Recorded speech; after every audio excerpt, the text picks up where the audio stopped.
बलवंत राजवाणा की रैम की पटीशन से जल्द हो सकता है फैसला। सुप्रीम कोर्ट के केंद्र को निर्देश 30 अप्रैल तक पटीशन से लवो फैसला। बेअंत सिंह कतलकांड के सजा याफ्ता है राजवाणा।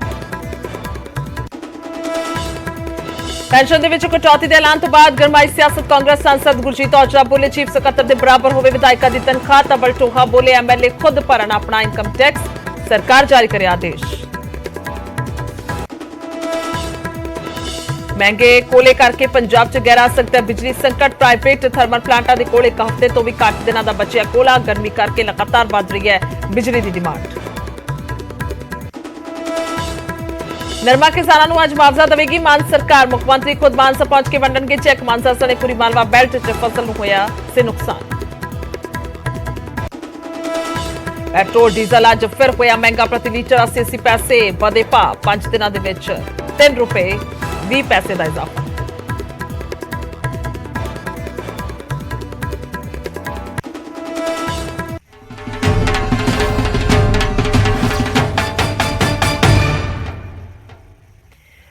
सत श्री अकाल। न्यूज़ 18 पंजाब हरियाणा हिमाचल देख रहे सारे दर्शकों का स्वागत है। मैं तुहाडे नाल गुरजोत संधू। शुरुआत करांगे सब तो पहला बलवंत सिंह राजवाणा तो, जिस नूं लैके वड्डी खबर आ रही है। राजवाणा की रहम की पटीशन से फैसला जल्द करने को आग्या। सुप्रीम कोर्ट ने केंद्र को निर्देश दिते ने कि जल्दी फैसला होवे। पटीशन से दस दईए कि 30 अप्रैल तक फैसला लैण नूं सुप्रीम कोर्ट ने कहा। बेअंत सिंह कतलकांड की गल की जाए तो उसदे विच दोषी ने राजवाणा और 26 साल तो जेल दे विच बंद ने बलवंत सिंह राजवाणा। राजवाणा की गल की जाए तो उन्होंने दस दईए कि फांसी की सजा सुनाई गई सी, पर 2012 दे विच उसनूं तब्दील कर दिता गया सी। सो राजवाणा की रहम की पटीशन से हुण फैसला करने को कहा गया क्योंकि लगातार मंग जी है वो चुकी जा रही है। और सुशील पांडे ने साडे नाल फोन लाइन से ज्यादा जानकारी दे ली। सुशील, आपसे जानकारी चाहेंगे कि आखिरकार अगर सुनवाई की बात की जाए या फिर सुप्रीम कोर्ट के आदेशों की बात की जाए। जी देखिए, साफ तौर से अगर सुप्रीम कोर्ट के आदेश की बात करें तो निश्चित रूप से सुप्रीम कोर्ट ने इस पर नाराजगी जाहिर की है। सबसे महत्वपूर्ण बात, सुप्रीम कोर्ट ने केंद्र सरकार को 30 अप्रैल तक का समय दिया है कि 30 अप्रैल में फिलहाल जो केंद्र सरकार है वो बेअंत सिंह कहीं ना कहीं उनके उस पर फैसला ले, क्योंकि क्षमा याचना जो दाखिल की गई थी उनकी तरफ से उस पर केंद्र सरकार के द्वारा कोई भी फैसला नहीं लिया गया है। और साफ तौर से इसीलिए सुप्रीम कोर्ट ने इस पूरे मामले में न केवल केंद्र सरकार को आदेश दिया है कि वो 30 अप्रैल तक क्षमा याचिका पर कोई फैसला ले, बल्कि ये कहा है कि अगर केंद्र सरकार इस पूरे मामले में कोई फैसला नहीं लेती है तो 2 मई को केंद्रीय गृह सचिव को कोर्ट में पेश होना होगा।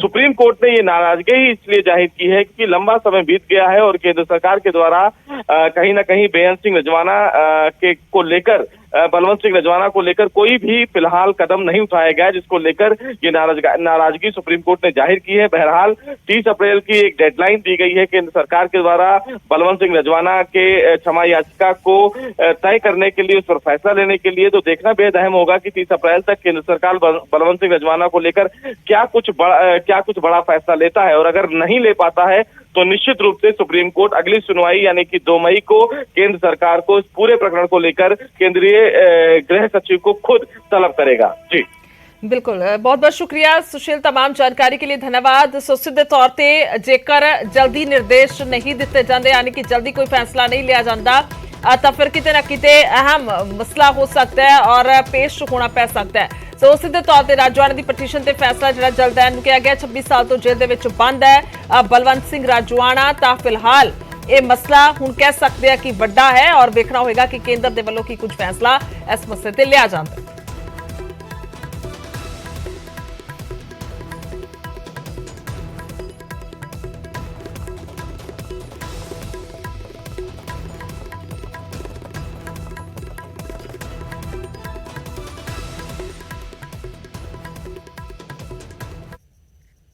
अगे बढ़ते इस बात से गल करांगे। पावर कारपोरेशन के वलों स्कूल नूं नीलाम करन दा इश्तिहार सामने आया। रोपड़ दे विच हाई स्कूल नीलाम करन दा इश्तिहार कढ़िया गया और स्कूल खरीदण दे इच्छुकां तो अर्जियां मंगियां गईयां ने। सो अकाली दल दे वलों इस बाबत सख्त इतराज जताया जा रहा है। नीलामी रोको ते स्कूल नूं दोबारा शुरू करो।